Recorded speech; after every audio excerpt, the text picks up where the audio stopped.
I was watching my peers be promoted and go off and command, and I was still maybe one more job away from it. And I was wondering, what is it that I actually need to do? I went out on exchange to the United States Navy. The submarines were cool as you like. So submarines are cool, right? I mean, I count that as one of my best birthdays ever. When I was on the newest submarine in the world, I got off the newest submarine in the world in Port Canaveral. Because we had some time to kill, they gave us a personal tour around Cape Canaveral.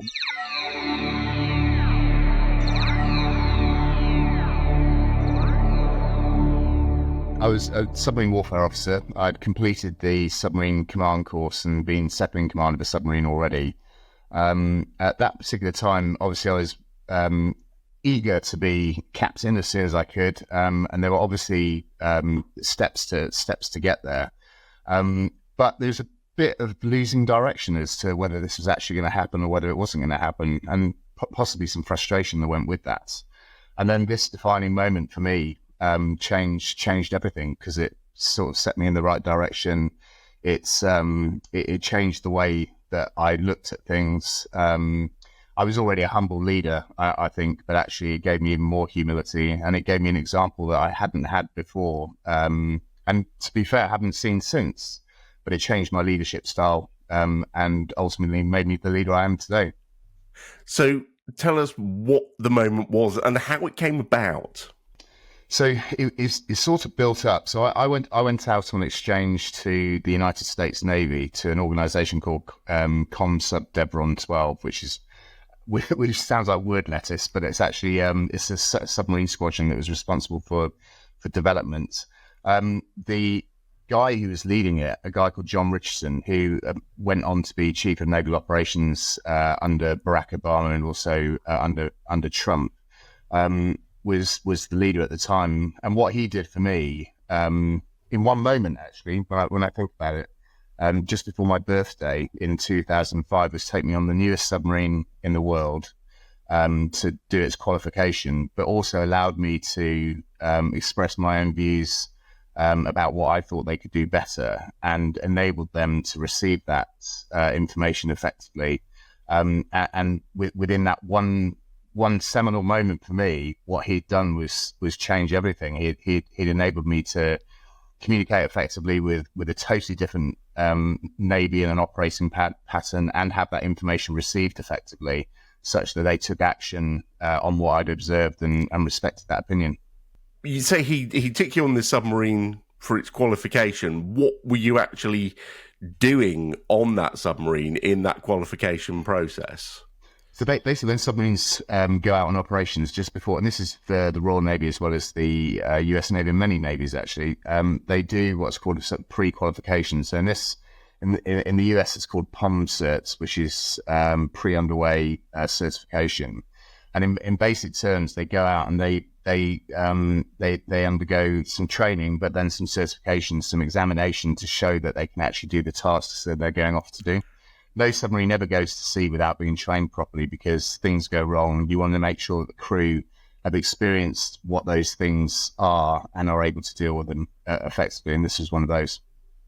And were you simply observing that certification? Were you taking part? Were you playing a key role? Well, that was it. So I thought I was there just observing. And then within 24 hours, I was taking a key role, and John Richardson made that happen. And what that did for me really quickly after that particular one was I was riding lots of submarines. For example, for the submarine command course in the US, I rode 5 of those. He enabled me to become a subject matter expert very, very quickly in warfighting for the US Navy, and that helped me massively with my onward career. When you're on each of those submarines taking part in that process, what are you actually doing? And is this a process that you had played any comparable part in the UK by that point? So I had in the UK actually. So I was a sea trainer. I worked for Flag Officer Sea Training, and I was what was called a command rider there. But this was a totally different experience to having done it in the UK. So recognised as a UK subject matter expert in navigation, warfighting, those type of disciplines. But this was subliminally different, and predominantly because you're operating in a totally different environment with people and organizations you don't know and systems you don't know. And yet what it forced me to do was to observe raw skills and comment on those. Because, for example, I couldn't comment on US tactics and say those tactics could be better, but I could comment on leadership, and I could comment on followership and teamwork. And it made me hone in really quickly on what are the important things that I can add value to here, and how can I help this team improve in decision making, in taking risk, in leading their team members, and supporting and mentoring, and all those type of different things. So it changed my perspective away from the tactics that I'd always focused on into the people, the leadership, the followership, and focus on that instead. Was it coming down to you effectively to say this team and this sub are ready or not? So no, that was his decision, and we were very clear about that from the outset. But his value of everybody's opinion in the team and ability to listen to everybody and take the parts that he needed in order to make that overall assessment was very clear to me, and I thought that was, he valued what I'd said, and that was really useful for me. What was it like being on those submarines? How different were they to the subs that you were used to from the UK? Yeah, it was. So I have this view that I was fortunate enough to serve with the Royal Netherlands Navy in the 90s. I was the first exchange officer, so I got to see another way of doing something way before I'd reached the US. And in the US, I went on a total of 15 different submarines and some operations, some exercises. So I got to see so many different leadership styles. I got to see tactics done differently. And I think when I went out to the US, I was under the presumption that the UK were really good at this and the US very procedural. They had all the submarines, but they were very procedural and did it. And what I'd left with was, actually, we do things in different ways and we still achieve the same aim, and neither is right or wrong. And the British way is not always the right way, and the US way is sometimes the right way. And so I left a much broader person for having experienced that, and all of the stuff that I'd observed, I brought into my own time on HMS Turbulence. So, for example, looking after families, the US is so good at this. They're so good at it, and yet the UK are not. The UK, and they still haven't, we still haven't got better. But I could pull some of those things and say, for HMS Turbulent, we are going to be really good at how we look after our families, and this is how we're going to do it. And it's not I've thought up something new. I've just lifted it from what I've seen the US do. So what was it that the US did so much better about looking after families than the UK? Yeah, so for example, you start by saying subsidised shopping. So on every base, there's what's called an NEX, a Naval Exchange, which is like a Walmart for service people and veterans. So veterans can go to the base and they can shop, and it's really good stuff, and it's subsidized, so they don't have to pay so much. There's better facilities, there's restaurants, there's all kinds of things that you don't see on British bases, Army, Air Force or Navy. So that's the first thing they do. The second thing is they have a massive support network to look after the families that stay behind when sailors go to sea.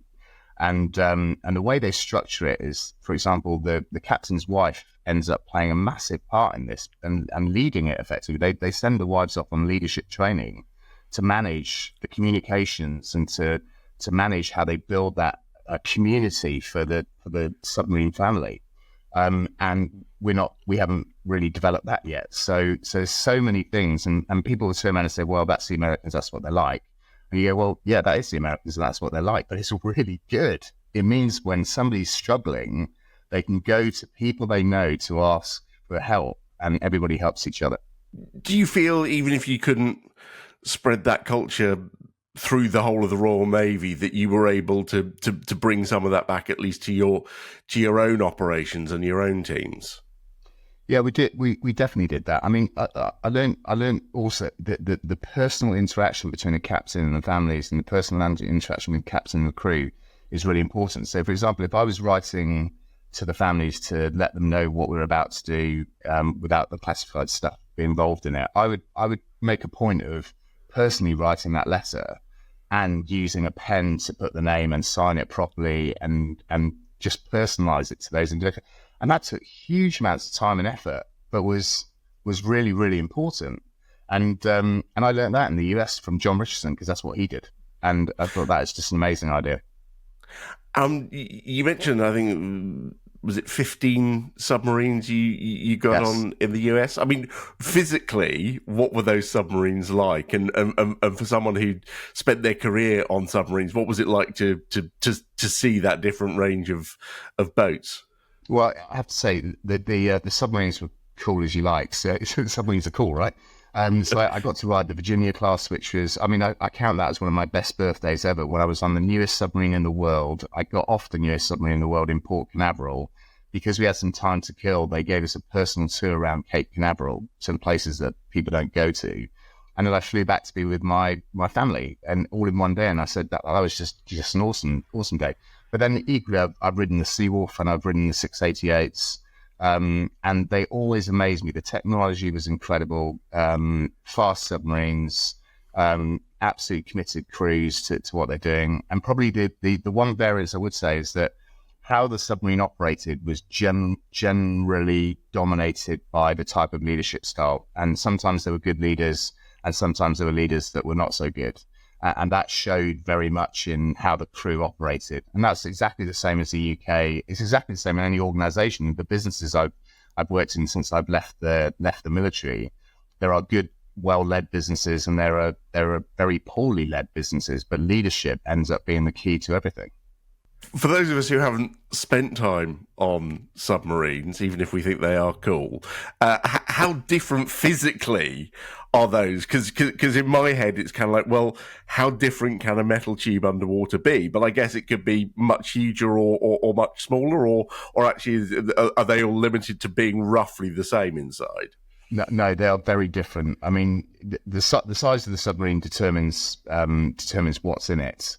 But there's a tendency for all submarine operating nations to fill whatever that tube is with as much kit as possible. And the American submarines, lots of weapons, some of the best sonar equipment you've seen, and the UK is comparable with the Astute class. Effectively, is as good as. And so what I saw, it had a very Spartan feel to it. So on a UK submarine, that it's still Spartan, but actually there's some niceties in there, and the officers' mess looks good, and the senior eight's mess looks good. Whereas this was they were all very Spartan. They were machines built for war and not for comfort. And you mentioned not only this exchange with the US, you'd previously been on exchange with the Dutch Navy. How did these come about? Were they something that you pushed for? No, I was selected for I was the first ever exchange officer with the Dutch Navy, and it was basically a Dutch officer who was going to come over and work with the Royal Navy Submarine Service, and I went over to Holland. And that was really tough, actually, because I had to learn Dutch, which is quite a difficult language. I got 3 weeks training as opposed to 9 months of training before I joined, and then was basically the Dutch captain turned around and said, "We're going to fully immerse you. Nobody's going to talk English to you, and you're going to learn that way." And it worked. I mean, it was really tiring, but it worked. And I got selected for that because I spoke languages. So I spoke a few languages and had studied Norwegian at Britannia Royal Naval College. And then the second one, for the US one, I was selected again after completing my time with Flag Officer Sea Training, and was selected to go out to the US.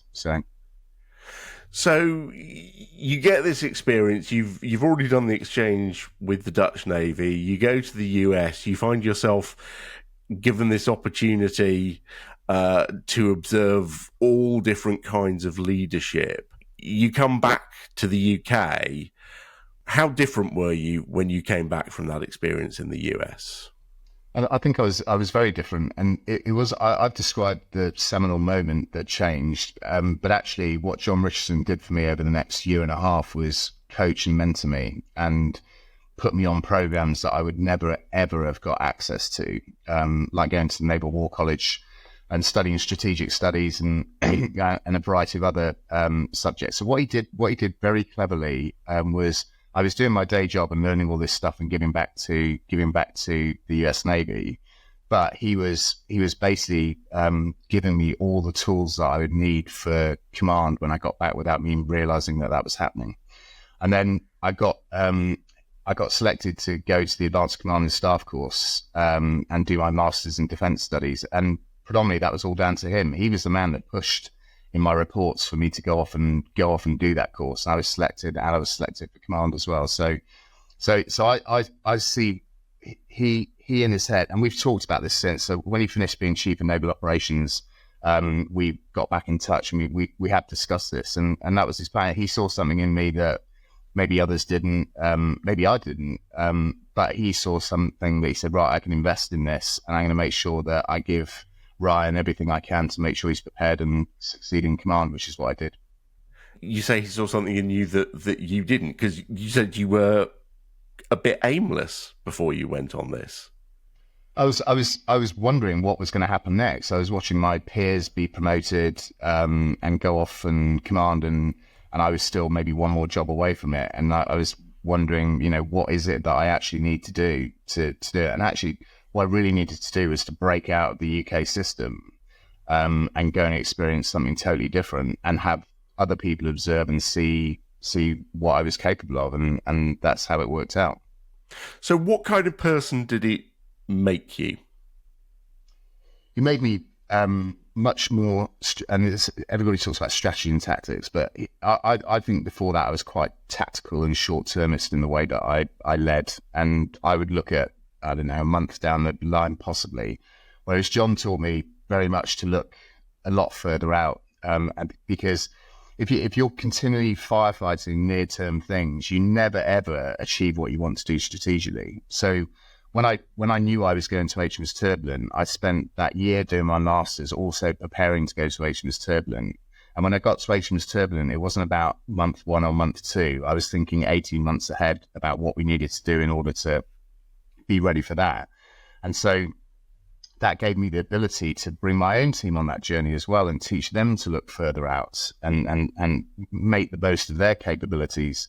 And so all of that is such a gift to me, to enable other people to do things and to stand back further than I may have if I hadn't have had that experience. And that was all down to him. But of course, when you were in command of HMS Turbulent, you had those moments where everything was about the firefight. I mean, the famous incident you've spoken before where your air conditioning failed, the submarine was heating rapidly and putting the whole crew at risk. It's interesting that you chose this long-term strategic moment rather than a moment where you faced life or death and not only your own.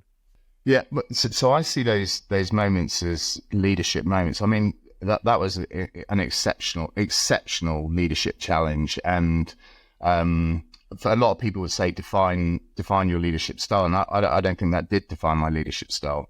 My leadership style was defined way before then, and John Richardson had a massive part to play in that. And actually, probably one of the reasons I remained as calm as I did during that horrible moment when you see your crew members going down, of which you have personal responsibility for, and casualties, that was significant. But even at that time, I was still thinking further ahead than that particular crisis, because the idea was, well, what once we've recovered, then what's next with this? How do we get back to where we need to be, and what are the things that are going to affect people, and how are we going to deal with those? Because there's going to be psychological effects and all that thing. So I think those moments, those tactical moments, they're not the things that define you, because they don't change you massively. They might change your sight of what how you view things in a temporary way, but they don't define you, I don't think. You used those lessons from the US and tried to share them within the Royal Navy when you returned to the UK, when you commanded HMS Turbulent. I mean, if you can sum up for all of us what that taught you and what we might take from your experience there. So I think there's three things. The first one is think further ahead. So that's the first thing is being able to think a lot further ahead than just the near term. It doesn't mean that if you're planning 2-3 years out that you stick to that plan, because no plan survives first contact with the enemy anyway. But at least you've thought about it. The second one is underpin your team by thinking about not just them and how you enable them and empower them, but how you support those that support them. So the support mechanisms in place for families, and this counts for business as it does for the military. It's not just the individuals that work within your business. You need to support their families as well. And then the third thing is about you can only be yourself. That's who you are. You can't. It's really difficult to change your personality to do things, but you can know yourself. And if you know yourself and what triggers you and how you control those emotions, if you think really fast and others don't, how you slow yourself down to make sure that the whole team comes on the journey, how you speak and communicate, understanding that the self-reflection piece is absolutely critical. And he taught me very much that was a key part of leadership, and I've taken those through. And I also use those when I used to teach submarine captains. So my last job before I left the Royal Navy was what's called teacher, which is teaching the Royal Navy Submarine Command course. Only just over 100 people have done that job or been selected to do that job. And again, it was the same thing. I was when I was teaching and then assessing commanding officers, I would refer back to that time with John Richardson and think, he had also been a teacher for the US Navy, and it was the same thing. What would he be looking at? What am I looking at? What have other teachers looked at? How do I combine? How do I get best practice out of all of this and make the best captains that we can? And obviously, it's left you with a long-lasting friendship with John Richardson. It has indeed, yeah. So the guy's a humble guy. I mean, you would not think when you talk to him that he was Chief of Naval Operations, in charge of the entire US Navy. And yet the first thing he did when he retired, because he said to me before he started out, well, I'm not going to be able to be in touch with you. And I said, okay, that's fine. And then as soon as he finished and retired, the first thing he did was send me an email saying, hey, Ryan, it's over. Let's get in touch, which is what we did. And has it given you a love for the US as well? I'm very passionate about the US. I have so many, and I think every exchange officer that goes out to that position comes back with some of the best friends, and they're lifelong friends as well. They my friends out in the US are still my friends out in the US. They're lifelong friends. We still talk regularly. I had utmost respect for the US Navy, which I probably had less than before I went out there. I was very Royal Navy focused. Effectively, we're the best, and nobody else is. And I had huge amounts of respect for the US Navy, submarine service, and what they did. Ryan, it's quite a remarkable story. Thank you so much for sharing it with us. You're welcome. Thanks for watching. For more from BFBS Forces News, like and subscribe to our channel.